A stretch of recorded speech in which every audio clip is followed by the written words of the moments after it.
Mechanics of Reddit. What's the dumbest thing you've seen someone do to their vehicle? The list is long. Removing PCV hose, assorted vacuum lines, O2 sensor, etc. thinking they are going to get better performance. Cutting a wire under the dash to hook up a stereo. Then bringing the car to me to fix the tail lights. Pouring 3 quarts of oil in, but the dipstick still shows low because they put the oil in the radiator. Putting gasoline in a diesel truck, again. Again reminds me of my father. Every year we would go on holiday 500 kilometers away, towing a caravan along the way. Every year dad would work on the car, which basically involved him spraying WD-40/CRC into every nook and cranny of the engine bay. Every year we would get about 300 kilometers into the journey and the car would break down. The other 360 days of the year the car never had any problems. It only developed an issue after receiving dad's attention, and after the mechanic has once again fixed it, it worked perfectly once more. Dad was unable to equate his mechanical ineptitude with the regular breakdown on holiday. Worked as a car cleaner at a dealership one summer in high school. Guy towed in a relatively new, top-of-the-line Corvette he had bought there some time before I started. He was pissed that it had died on the road and been running like crap before that. Ranting and raving about he spent all this money and it only went X months/years before completely breaking down. One of my work buddies got it up on a lift and started looking it over. He opens the oil drain plug and nothing comes out. He pulls apart the engine and the oil could now be best described as glue. Owner talks to the guy and asks when the last time he changed the oil was. Guy had zero idea what he was talking about. He had no idea that you had to do that. He assumed you just added gas and that's the only thing you needed to do. The car was a complete loss. I don't get it. I mean, I have absolutely no idea what maintenance my car needs. I'm as clueless as can be, but I have this system where I take my car to this special place filled with wise men and then they tell me what maintenance it needs. And I give them special president paper. I'm fine with people not knowing things outside of their profession, but I don't understand how he didn't know about the wise car men places. Mine will even send me letters telling me that they think I should come by again. I was working at a performance shop at the time, 2010. Golf GTI comes in for lack of power and throwing check engine codes for underboost and several for fuel trim management conditions. Did the typical process of checking the turbo wastegate operation. Pressure and smoke, tested the charge side of the turbo system for leaks, tested fuel pressures, all checked out. Removed the intake side from the turbo to inspect for rips in the rubber boot, all good. Looked inside the intake boot and this moron bought one of these turbinator gimmicky things and put it inside the intake.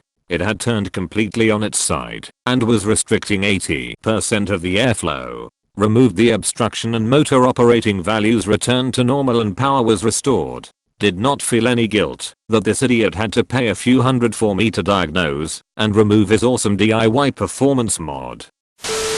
I bought my car off a guy for $785. For all intents and purposes it worked fine, but the guy said that it overheated almost daily. 1999 Nissan Sentra, manual, 135k miles. If it didn't overheat it would have been closer to $3-4k, maybe even more. I bought it anyways, cause I could try fixing it, and cause I was desperate for a car. My old one died, and I live 10 miles from work. So I brought the car home. The guy filled the radiator per an agreement we made, and the overflow tank was already empty. I started feeling along the coolant piping, and when I came to the thermostat sensor housing I could stick my fingernail inside the gap.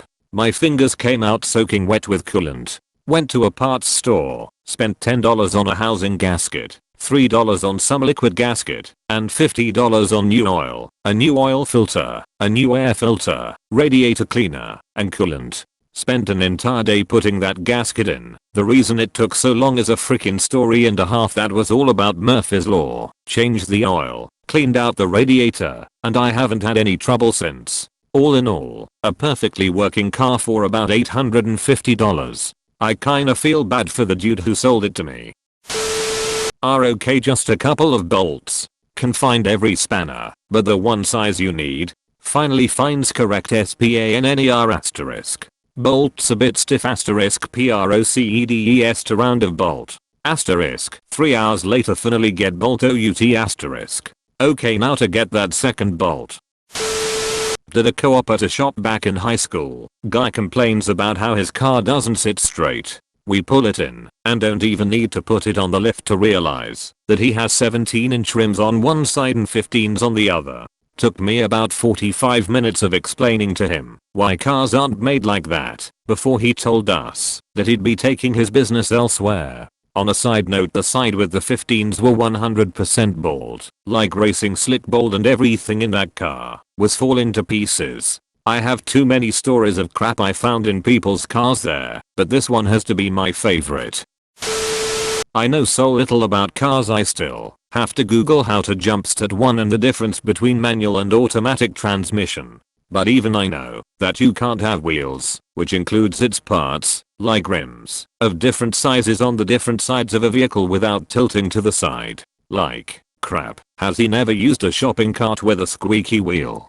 Tried to walk with a foot brace, or just taken a few steps when only wearing one shoe? Sat at a table with a leg that was a little too short or unbalanced? How does someone end up thinking two different sized wheels should still be even? Not a mechanic, but former service writer. Woman comes in for an oil change. Some common minivan, nothing out of the ordinary. Walked by the van while it was up on the rack and noticed one of the tires was nearly bald in the middle. Cords showing. Textbook overinflation. I checked the tire pressure was well overinflated.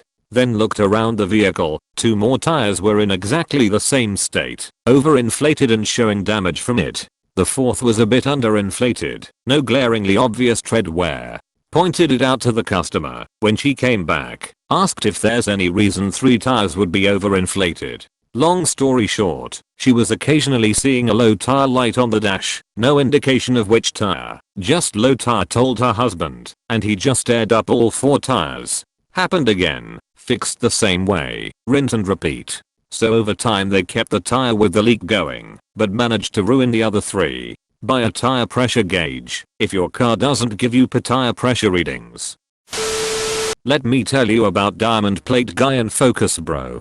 Diamond Plate Guy had 2 things he used to modify his truck, a drill and a ton of diamond plate. It was an absolute base model V6 Ram 1500 with the exhaust chopped off, which I thought was bad enough until I opened the hood. He had drilled or glued diamond plate to every flat surface, air filter box, intake manifold, fan shroud, etc. This was 18 months ago. My eyes still haven't recovered, but this isn't the end. He had some crappy wheels that he had painted white himself. I know this because he painted the inside of the wheel where it seats to the hub, which caused them to cease to set hubs. I literally had to buy a bigger hammer to smack them off. Focus Bro Guy had a custom straight pipe, full Sparco race seats, 5-point racing harnesses, lowering springs, and a base model automatic Ford Focus SE.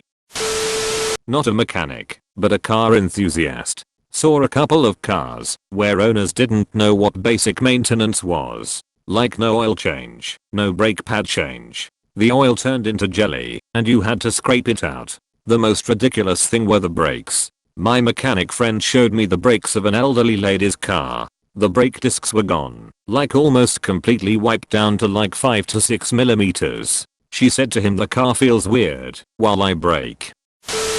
I had the car on a hoist at mid-ass for a peek at the brakes. The manager started telling me about a sports car he had in for shuddering front discs. They took off the front wheels, and to everyone's amazement, the outer disc surface was completely gone. The internal ribbing was also worn down, but still attached to a thin inner disc. They immediately got the owner to come and take a look, but he refused to accept that anything serious was wrong. He was not going to pay some crooked car shop for 2 new discs when his were just fine. He insisted they reassemble everything so he could drive away. They let him go, but only after having him sign a form stating he'd been told the car was in a dangerous condition.